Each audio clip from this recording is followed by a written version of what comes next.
بسم اللہ الرحمن الرحیم۔ شوریدہ کاشمیری 1924 میں پیدا ہوئے اور 1990 میں ان کی وفات ہو جاتی ہے۔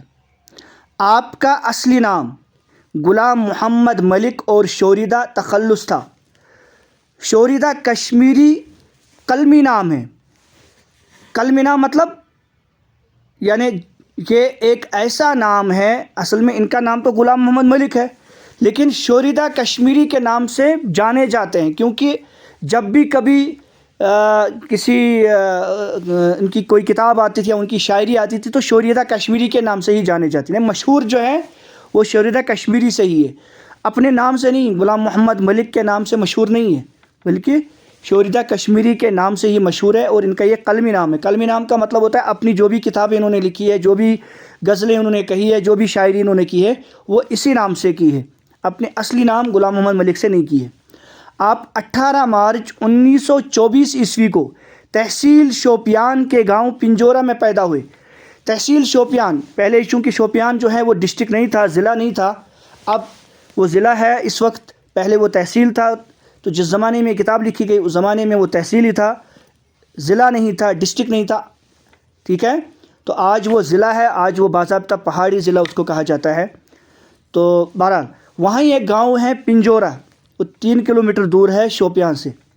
پنجورہ مشہور گاؤں ہے، اور پنجورہ میں جو ہے آثار شریف حضرت بل کہتے ہیں، جس طرح حضرت بل درگاہ میں رسول اللہ صلی اللہ علیہ وسلم کا موئے مبارک ہے، اسی طرح پنجورہ میں بھی کہا جاتا ہے، اور وہاں باضابطہ اس کی درگاہ بھی ہے، ٹھیک ہے۔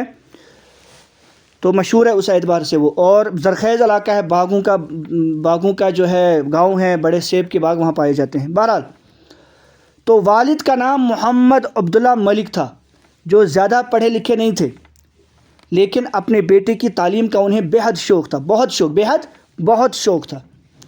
شوریدہ کشمیری نے 8ویں جماعت تک تعلیم شوپیان میں حاصل کی، اور بعد میں چونکہ اس زمانے میں گاؤں میں جو ہے اعلیٰ تعلیم نہیں ہوتی تھی، زیادہ سے زیادہ جو ہے مڈل کی تعلیم ہوتی تھی، اس لیے وہ بعد میں سری نگر آ گئے اعلیٰ تعلیم کے لیے، یعنی 8ویں جماعت سے آگے کی تعلیم حاصل کرنے کے لیے وہ پھر سری نگر آئے، اور سری نگر کے اسلامیہ ہائی اسکول میں داخلہ لیا۔ یہ اسلامیہ ہائی اسکول سری نگر کا بلکہ کشمیر کا بہت پرانا اسکول ہے، مشہور اسکول ہے، اور اس اسکول کے بارے میں کہا جاتا ہے کہ اس نے بڑے بڑے نامور علماء، ادباء، بڑے بڑے ماہر تعلیم پیدا کیے ہیں۔ اور آپ کو پتہ ہے یہ اسکول کہاں ہے؟ اسلامیہ ہائی اسکول کسی کو پتہ ہے؟ سری نگر میں ہے۔ ہاں، کہاں پہ؟ کسی کو پتہ ہے؟ یہ ایک تاریخی اسکول ہے، ہسٹوریکل اسکول ہے۔ یہ ہے راز کدل کے پاس۔ راز کدل سے جو نوہٹا کا راستہ جاتا ہے، راجوری کدل سے نوہٹا کا جو راستہ جاتا ہے، اسی میں یہ دائیں سائڈ سے آتا ہے، رائٹ سائڈ سے، پرانا اسکول ہے، ٹھیک ہے۔ اور یہ اس زمانے میں اس نے بہت تعلیم کی خدمت کی ہے۔ انجمن جو ہے وہ میروائز خاندان ہے، انہی کا بنایا ہوا یہ اسکول ہے۔ بہرحال آگے دیکھیے، اب اسلامیہ ہائی اسکول میں داخلہ لیا اور یہیں سے اچھے نمبرات کے ساتھ میٹرک کا امتحان پاس کیا۔ ایس پی کالج سری نگر سے، ایس پی کالج کہاں پر ہے؟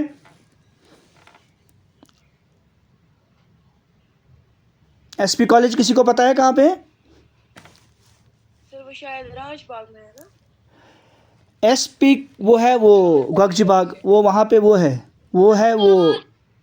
نہیں لال بازار سائڈ سے ہے وہ شاید۔ نہیں، اس کو ایس پی کالج نہیں کہتے ہیں، وہ دوسرا کالج ہے، وہ ہے امر سنگھ کالج۔ لیکن وہ سری نگر میں ہے۔ ہاں، لال چوک میں، ویری گڈ، لال چوک میں، بالکل لال چوک میں ہے، ایم اے روڈ پر جہاں پہ وومنز کالج ہے، اسی کے آگے ہے ایس پی کالج، ٹھیک ہے۔ یہ کس کے نام پہ ہے؟ ایس پی کالج کا پورا فل فارم کیا ہے؟ پرتاپ سنگھ۔ ویری گڈ، شری پرتاپ سنگھ جو ہیں، یہ اس کے دور کا بنایا ہوا کالج ہے، ڈوگروں کے راج کا۔ بہرحال ایس پی کالج سری نگر سے بی اے کی ڈگری ہے۔ بی اے کسے کہتے ہیں؟ شاباش، bachelor of arts. Bachelor of arts, graduation کی ڈگری، ویری گڈ. اور محکمہ مال میں ملازم ہے. محکمہ مال کا مطلب، محکمہ مال مطلب economics, finance. Finance, very good. محکمہ مال ریونیو، فائنانس بھی نہیں، ریونیو کہتے ہیں اس کو. ٹھیک ہے بیٹا، ریونیو ڈپارٹمنٹ میں ملازم ہو گئے. اس کے بعد محکمہ تعلیم میں استاد کی حیثیت سے ملازمت ہے، لیکن نے پھر ریونیو چھوڑ دیا اور محکمہ تعلیم ایجوکیشن ڈپارٹمنٹ میں استاد کی حیثیت سے ملازمت اختیار کی. ملازمت کے دوران ہی شوریدہ کشمیری نے علی گڑھ مسلم یونیورسٹی سے پرائیویٹ امیدوار کی حیثیت سے ایم اے کا امتحان پاس کیا، لیکن ملازمت ملنے کے بعد انہوں نے پھر ایم اے کی ڈگری کہاں سے حاصل کی؟ علی گڑھ مسلم یونیورسٹی. علی گڑھ مسلم یونیورسٹی جس کے بانی کون ہیں؟ مسلم علی گڑھ یونیورسٹی کے بانی کون ہیں؟ کنہوں نے مسلم علی گڑھ یونیورسٹی بنائی ہے؟ علامہ اقبال. اور کوئی بتائے؟ علی گڑھ مسلم یونیورسٹی کے بانی کون ہے؟ فاؤنڈر کون ہے؟ سر سید احمد خان. ویری گڈ، سر سید احمد خان. کس نے بتایا؟ کس نے بتایا؟ سر میں نے. عاصم نے؟ عریض نے؟ ویری گڈ، بہت اچھا، شاباش. تو وہاں سے پرائیویٹ امیدوار یعنی پرائیویٹ کینڈیڈیٹ کی حیثیت سے، پرائیویٹ اسٹوڈنٹ کی حیثیت سے انہوں نے ایم اے کا امتحان پاس، ریگولر نہیں کیا. بعد میں government degree college Anant Nag میں، اننت ناگ یعنی اسلام آباد، وہاں ڈگری کالج میں اردو کے لیکچرر مقرر ہوئے، استاد لیکچرر. کالج سطح پر برسوں تک درس و تدریس کے فرائض انجام دینے کے بعد سرکاری نوکری سے سبکدوش ہوئے. پھر کالج سطح پر بھی یعنی کالج کی لیول تک بھی انہوں نے جو ہے پڑھنا اور پڑھایا. درس و تدریس کا مطلب پڑھنا اور پڑھانا. درس کا مطلب پڑھنا، تدریس کا مطلب پڑھانا. درس کا مطلب پڑھنا اور تدریس کا مطلب پڑھانا، دونوں چیزیں. کیونکہ جو ٹیچر ہوتا ہے، جو استاد ہوتا ہے، وہ پڑھتا بھی ہے اور پڑھاتا بھی ہے، کیونکہ اس کو پہلے خود پڑھنا پڑتا ہے پھر وہ پڑھاتا ہے.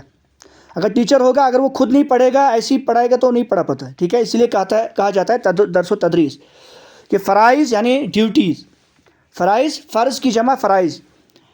سرکاری نوکری سے سبکدوش، سبکدوش کا مطلب ریٹائر ہو گئے. ویری گڈ، سبکدوش، سبکدوش کا مطلب ریٹائر ہو گئے. اور 1990 میں نئی بستی اسلام آباد میں انتقال ہوا. اسلام آباد میں ایک جگہ ہے نئی بستی، ٹھیک ہے، کیونکہ جب اسلام آباد میں نئی بستیاں دور نکل گئی تھی اسلام آباد شہر سے، ٹاؤن سے، تو پھر اس کا نام پڑا تھا نئی بستی. تو وہاں پر ہی وہ رہنے لگے تھے 1990 میں، اور تب ان کا انتقال ہوا.